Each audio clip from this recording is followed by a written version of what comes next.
இன்று தாய் திருவையானது அந்தியோக்கியாவின் ஆயரான புனித மெலித்தியோசை நினைவு கூறுகின்றது. இவர் கத்தோலிக்க திரு அவையிலே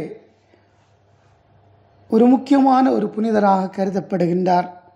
ஏனென்றால் முதல் சங்க கூட்டத்தினை 381 ஆண்டு நடத்தி திருச்சபையின் படிப்பினைகளுக்கு உறுதுணையாக இருந்தவர். இத்தருணத்திலே தான் திருச்சபைக்கு எதிராக பல தப்பறைகள் எழுப்பப்பட்டன.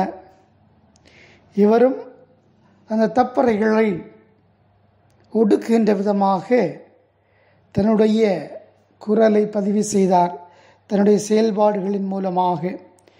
இதனால் இவர் நாடு கடத்தப்பட்டார். கிபி 361 ஆண்டு முதல் 378 ஆண்டு வரை அவர் நாடு கடத்தப்பட்டார். அப்பொழுது ஜெபத்திலும் இறை வார்த்தையை தியானித்தும் இறைவனோடு ஐக்கியமான நிலையிலே இருந்தார். தனக்கென்று எதுவும் சேர்த்து கொள்ளாமல் மிகவும் ஒரு எளிமையான ஒரு வாழ்க்கையை வாழ்ந்தார். இவர்கள் முக்கியமான பண்பாக கருதப்படுவது பாவ சங்கீர்த்தனத்தில் தன்னை அர்ப்பணித்து பல ஆன்மாக்களை இறை பக்கம் திருப்ப தன்னையே தந்தவராக இருக்கின்றார். இவர் கிபி 381 ஆண்டு பிப்ரவரி 12 இறைவனடி சேர்ந்தார். அன்புமிக்கவர்களே, இவருடைய எளிய வாழ்வும் இறை நம்பிக்கையும் திருச்சபைக்கு ஒரு தூணாக இருக்கின்றது.